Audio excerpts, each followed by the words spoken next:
Hi, I'm Zibby Owens, and you're listening to the award-winning podcast, Moms Don't Have Time to Read Books. If you like this podcast, you will love my new anthology called Moms Don't Have Time to Have Kids. Check it out, and you'll hear from 49 authors about all sorts of things moms don't have time to do. All the authors have been on this podcast.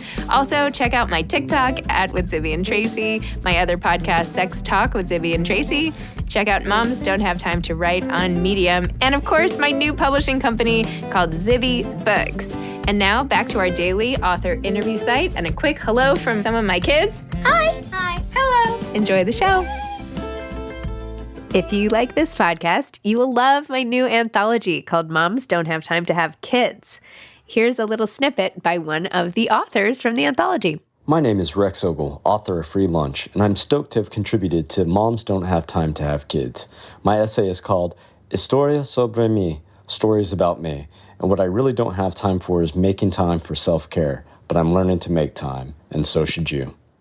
Kaira Rouda is the author of The Next Wife. She is a USA Today and international best-selling, multiple award-winning author of contemporary fiction that explores what goes on beneath the surface of seemingly perfect lives. Her domestic suspense novels include The Next Wife, The Favorite Daughter, and Best Day Ever. Her next novel, Somebody's Home, is out in January 2022. To date, Kaira's novels have been translated into more than 10 languages. Welcome, Kaira. Thank you so much for coming on Moms Don't Have Time to Read Books to discuss both Somebody's Home and The Next Wife. You're just like cranking out the books over here. I know. It's kind of a problem. I think it's a pandemic problem. My kids all came home and we were just in here, and I would come up to my office and just write about other people's stories to get away from it. If you can't move your body, you might as well get your mind out. Exactly. In other places. Well, let's start with Somebody's Home. Why don't you tell listeners what it's about? It's coming out January 18th, correct? Yeah, and it's funny. I haven't even really talked about it yet because it's, kind of this, yeah. So anyway, but I think the whole story it's kind of centered around a house, somebody's home, and one family is moving out and another family is moving in, and everybody has their own reasons for leaving and staying and changing their lives around. But I think it was during the pandemic, and it was kind of the whole notion of home should be a safe place and what happens when it's not. And there's kind of a 20-something guy who has grown up in this house, and he lives in the carriage house, and he doesn't care who moves in.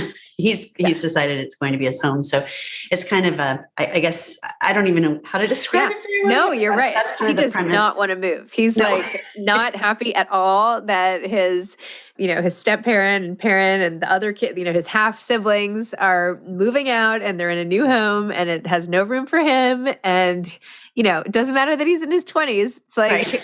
It's a rude awakening nonetheless. So yeah, he's not a happy camper, it sounds like. Not a happy camper. Yeah. So, yeah. And it really was kind of that time during the pandemic where you were at your house and thinking about like, what if you didn't have a safe place to be in? So anyway. Yeah. I also thought it was funny too, in this book, you said, and she loves to play the victim. And for sure, she's had a great experience with that over the years. I'm not going to curse, but you said, my dad's a something a lot of the time. Look, honey, I'm getting a divorce. I bought my first house and I'm going to make it fabulous. Can you please cheer me on just a little? And then you say, are you trying for Real Housewives again, I ask? Dad kept her from doing the reality TV show last time. Now there's nothing to stop her. And I also thought this was so funny because Jill Zarin is the one who introduced us. So this was perfect. I know, my little nod to Jill. I know, she's so great. To Jill. Yeah. And I just got to see her, and it probably triggered some Desperate Housewife or Real Housewives kind of thing, because she's so great and so just open and out there in the world. And I think that's what people see, and that my character wants to be that person too. Oh, I love it. And also, why don't you plug The Next Wife as well? I mean, you've got so many books. I mean, the science in behind you. I mean, there's so many. Anyway, Next Wife. Well, The Next Wife in this story was I had fun with it because it's the story of two strong women and kind of the man that's in between them. So it's the first wife and the second wife. And what I wanted to do with what was, kind of a typical trope was see if perhaps the power could stay with the first wife in some ways. So Kate is really strong. She's created a business. She and John, her husband, have built it and run it. And then everything's going perfect. They're launching an IPO, except for the fact that John has fallen in love with his administrative assistant and married her. Her name's Tish. And so that's the wrinkle in Kate's. Otherwise, definitely perfect. always a wrinkle when your husband falls in love with somebody else. Definitely a wrinkle. And when you meet them all, they're just all together in the same conference room about to announce the IPO. So there's a lot of tension there, let's just say. Yeah. Interesting. Wait, so tell me, let's back up. How did you get started writing? And how do you, particularly this kind of book and all of it? Like, I know. I mean, where did you grow up? Like, where are you from? How did we get here? What is my story? Well, okay, I'll try to, make it a short story. But I grew up all over the place. My dad was a professor. And so I was born in married student housing at Northwestern, where he got his PhD. And then my sister was born at USC. My brother was born at UT Austin. And then we got our first pet at Harvard. And then we ended up at Ohio State. So I kind of feel like I've lived everywhere. I went to college in Vanderbilt in the Southeast. So I'm kind of a person who's lived everywhere, I guess. I always wanted to be an author from third grade on, when I wrote to Robert McCloskey and said he was blueberries for salad, make way for ducklings. And I wrote to him, and he wrote back and said, well, good luck to you. I'm an illustrator, not an author. Better choose next time. So that kind of illustrates the publishing career. I think it's just, like that. But I did that too. I wrote letters to authors too. I think, it was like, anyway.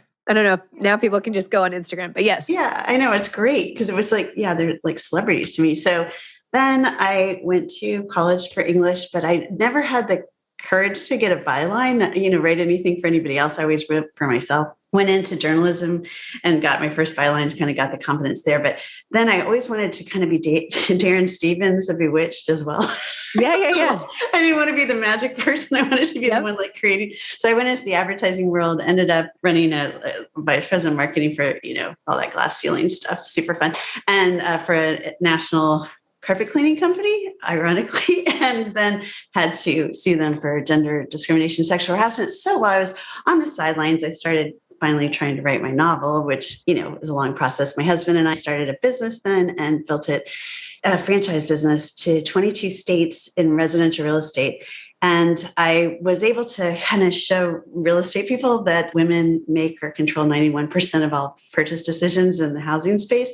And back then that was like eye-popping, even though the entire industry was run by women. I mean, women were like 60% of the brokers, but all the bosses were still men. Anyway, so I would go around and use consumer terms like she and her, and people would be like, what?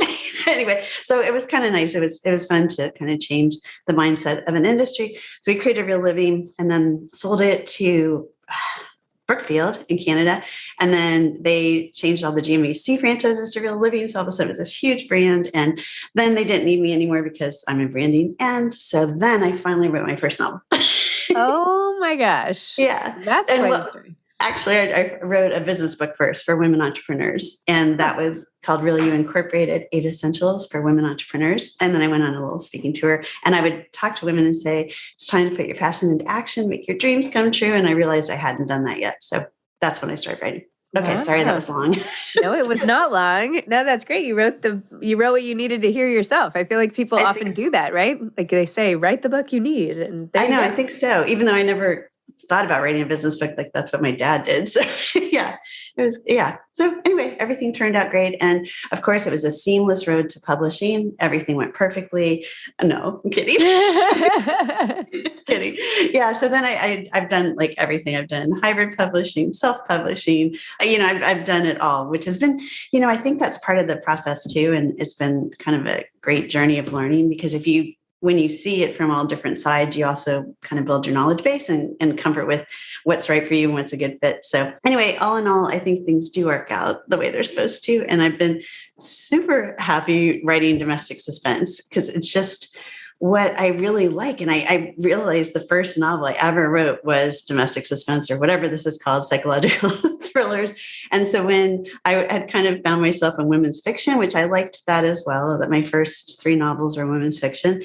But while my agent was reviewing like this kind of sweet women's fiction series that we were working on, the idea for Best Day Ever popped in my head. And I wrote Paul, and he's a creepy character. And, I sent it to her like 2 weeks later. It came out really fast. I'm like, okay, I got this idea. And she's like, oh, I don't read those. I'm like, oh no. phone What? office. Yeah. So then I sent it to my beta reader and she's like, this is the best book you've written. You've got to make her read it. And so then I went back and begged my agent to read it and she did and she loved it. And then I got my first big publishing deal, which was really fun. Oh my gosh. Do you still work with the same agent? No. I mean, that's the other thing. Like, I just think my agents now love this space and domestic suspense. And I think, again, it all works out for the way it's supposed to be. But yeah, I think it's important to have an agent who loves what you love too, likes to read what you write. It likes that space and appreciates it. So so I'm really happy that I have that now. Good. Yes, Yeah. you need an agent in your corner. For Yes. Sure. Yeah. Helps when they like to read when they like to read the kind of books you write. Yeah, that helps. Yeah. How long does it take for you to write a book? Okay, so my friend said you should say a lifetime because it's all your experiences. Because I'm a fast writer, so I'll get a draft in a few months usually down, but then that makes people go, oh, that's weird. So now I'm like, oh, I don't know. I don't think it's weird. It's okay. It just kind of depends, I think, on the story too. Some stories like just burst into, like Somebody's Home, for example, just burst into my head, and like the characters were there. And I'm a pants. Don't tell my agents I'm a pantser, even though now I have to pretend to be a plotter because they want to see an outline. So I'll usually just write the whole book and then go back and outline it and see if they like it. That's how we're working right now. But anyway, Somebody's Home just came out really fast and furious. And then other books like The Next Wife, she was in my head, both the characters. First Kate, the first wife, and then all of a sudden I thought it would be just her perspective the whole way through. And then Tish is like, no, I have some things to say, the second wife. And then the daughter, Ashlyn, wanted to have some words as well. And she's a strong woman. But then through the process, my agents didn't think Ashlyn needed to have a say, the daughter. And so they cut her out. So then on submission, my publisher came back, my editor, and she's like, we really need to hear from the daughter. I'm like, I agree. So, things like that happen where, the whole story idea was kind of there and in the world, but, the process it goes through can take a while. Wow. Yeah. Oh my gosh. So what books have downloaded themselves fully formed into your head lately? Or like, what are you working on now? What are you toying with? Yeah. So right now I am in developmental edits for my book that comes out next November, or soon. This is another November. What? November 2022. I know. Well, okay. I told you this was like a pandemic creativity boom. So anyway, this one is called The Widow's Mandate. And so I'm working on the rewrite for this. It's my first one set in Washington, D.C. And it's about, I think the thing is when a cheating congressman's demise allows his wife to take over his congressional seat or something like that. So anyway, it's fun. My husband ran for Congress and he was in office for 2 years. He's running again to try to get back in. But it was just such a fun experience to see Washington from that side. So I think that kind of, I'm like, this would be a great place to set a suspense story. So yeah. I just finished Hillary Clinton's new book with Louise Penny, and now I feel like I know all about DC in a whole new way. Yeah. I haven't read that yet, but yeah, it's the whole enchilada is just, it's a whole culture that, yeah. And I was, peering inside it for like a year and a half before the pandemic hit. And there's some great things about it. And then there's just a lot of tradition and a lot of, I guess it's traditions. And especially when it comes to the spouses, their roles and how they're, because it traditionally was almost all women and now that's changing. And yeah, it's an interesting time. So how into houses are you? Like actual houses? Like, do you go to open houses? I mean, I know this, this Somebody's Home, it sort of takes place when a house was sold. I personally am like obsessed with going to open houses and like love new houses and all of that stuff. So I was just curious how you felt about it. Yeah. And plus being in the real estate business. Yeah, exactly. You sold a whole business for 20 years. Marketing houses. And I like open houses. I also like just Zillow. Yeah. perusing neighborhoods. I often use real estate websites to pick my houses for my characters. I think that's really interesting. fun. Yeah. So like somebody's home.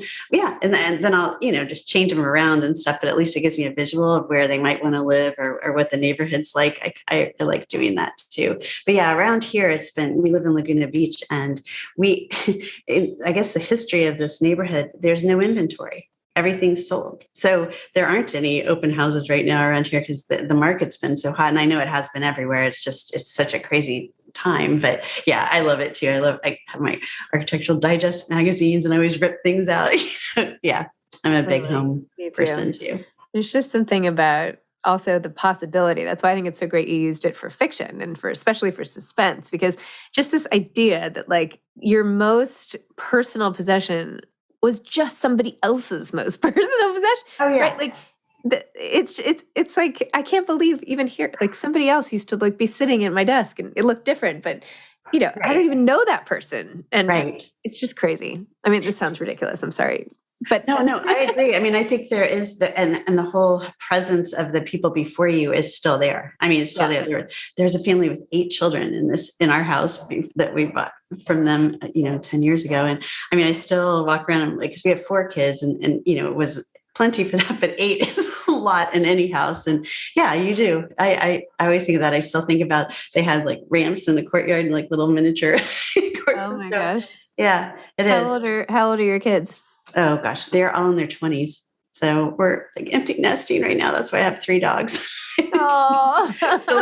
filling the house with dogs until, the next phase. But yeah. Are they excited about your like second whole big writing career here after everything else?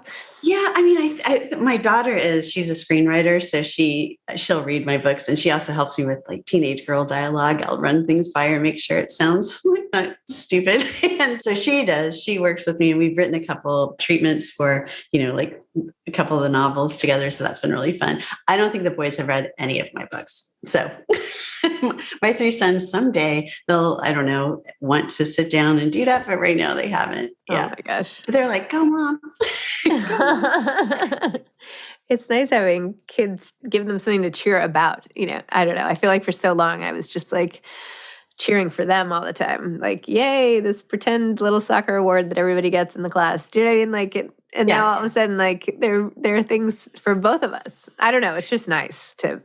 Well, and I do. I feel like that's what I wrote a lot about that in my book for women entrepreneurs. But I mean, the bottom line is kids want a happy mom, and it's whatever fulfills you. But if it's not fulfilling to be doing that soccer thing, and I mean, I've done all that as well. Like to me, it wasn't quite enough. Like I always had to have something continue in my career, even if it was just freelance writing or something that was my own as well. But yeah, I agree. And as long as you're happy doing what you're doing, then your kids are like thriving. Yeah. Although my daughter's like, doesn't like it when I'm ever busy, but what kid does, right? I'm like, like you were busy 2 minutes ago. Like what? Anyway, doesn't matter. Right. Well, I mean, there's you can't win. but what you're modeling there is that, patience and like all those other things that don't necessarily just come about by them seeing you having a focus other than just them all the time. It's really, I really do think it's important. And anyway, yeah, I'm sure they're very proud. Oh, but just to have something. I mean, I feel like even when they were little, I mean, I did do freelance writing and all this other stuff, but I don't know. I guess even if I had like done crochet or I don't know, if I just had something I was like producing that I was really proud of or something on a regular basis. Right.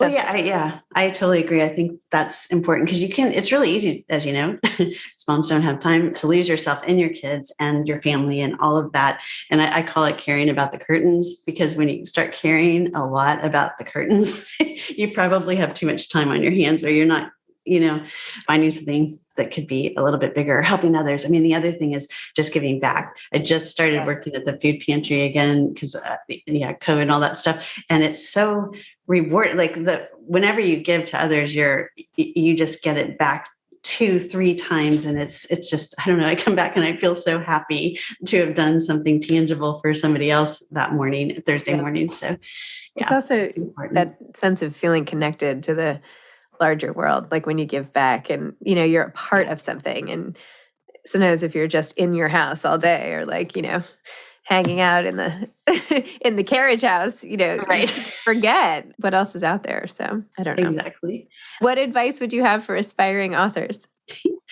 Gosh, yeah. Well, I tell this, I have a son who's a singer-songwriter with Sony, and I have a daughter who's a screenwriter. So I tell them, as I would tell anybody, that the only way you won't make it is if you give up, because then you won't. But if you just keep going and keep putting out your best content and keep, and be flexible and be able to pivot. If you're hitting the wall too many times, then maybe it's time to pivot what you're writing or try something new to pitch. But really if I had given up, I would never be here. And that's really it. You just keep writing until something hits and you get that. And then, that's the thing with life too. Like I'll never forget going to BEA in New York and seeing this big poster of Best Day Ever, like hanging like 6 stories, it felt like, at the Javits Center, right? Oh my gosh. I like had that moment where I'm like, oh my gosh. And this guy who was signing people up for like American Express cards is like, are you okay? I'm like, that's my book. He's like, oh my God. And so, like that moment, right? Of like actually having your dreams come true. But then you got to make a new one, right? Because that's like I never imagined that would happen. And then it's like, wow, I gotta get another dream going, right? So that's that whole thing. I think that makes life fun is not giving up and sticking with it. When I first went into the BEA in the Javits Center and saw those flags, I thought I had like died and gone to heaven. I was like, oh my gosh, this is like for a book lover to go in there. And I know they're not having Book Expo anymore and all of that, or at least not for a while. I don't know, but oh my gosh. So it was amazing. It was amazing. It really was. It's like, I don't know whatever the like the pinnacle of like book dreams are. That was it. Yeah. Like the Oz or something. Anyway. Yeah. Well, and I think that because there's so many rejections and so many, it's a hard business, and it's hard to keep going if you can't find it in yourself, and you just need to. And it is lonely because you're in your house and writing for solo. And then like, if you're like me and you don't outline, then you end up with these wacky notes. Oh my gosh. Look at those. I know I just had a 2-hour call with my editor for the developmental edit. And I'm like, okay. But it's all, then I tell myself, actually, my daughter told me this. She's like, Mom, these are all these people caring about your words and they're trying to help you make them better. So don't get pouty, just get back in there. I'm like, you are so right. You're so right. So yeah, anyway. And that every book is not just the author being like, here you go, but that everyone has input and it keeps continually improving, right? So much collaboration and so much, even like the cover design and like everything that goes into making a story come alive. It's a cool, scary, hard, but fun process. Yeah. Yes. Yeah. And then you got to sit around and wait for reviews of this thing that you've worked on forever. And then people come out and just 1-star it, or this other Kirkus just reviewed Somebody's Home today. Oh my gosh. Oh my God. I'm sorry. I missed that. This is my favorite pull quote ever. Okay. Whatever the opposite of family values is, Rouda seems intent on perfecting a genre that enshrines it. Wow. Oh, well, okay, maybe. Yeah, maybe. Maybe that's what my people are doing. Yeah. So that's my first, because you get them and you're like, oh no, I can't open that. But yeah. Well, that's exciting. Well, yeah. That you're even reviewed is exciting. I mean, you're a big deal, but it's always exciting. No, it's great. Yeah. But I'm clearly enshrining the opposite of family values. Although I think there's redemption in them as well. So I won't tell Dan Quayle wherever he is these days. But you remember what I'm talking about? Anyway. Yeah. Okay. Well, Kaira, thank you so much. Thank you to Jill Zarin for introducing us if you're listening. Yeah, and thanks, I'm delighted to have met you, and hopefully I'll see you in LA one of these days. Yeah, I'd love that, because I know I was just gone when you were here, and that's right. Ships crossing in the night, but I'm usually always here at my house writing stories. Thank you so much, Zibby. All right. Thanks so much. Bye. Bye. Thanks for listening to this episode of Moms Don't Have Time to Read Books. Don't forget to follow me on Instagram at Zibby Owens and at Moms Don't Have Time to Read Books. Also sign up for my newsletter at zibbyowens.com and sign up for my virtual book club and meet lots of authors on Zoom every other week. Thanks so much to Steve and Ryan at Texture Sound for the sound editing. And thank you to Morning Moon Productions for providing this fantastic intro and outro music.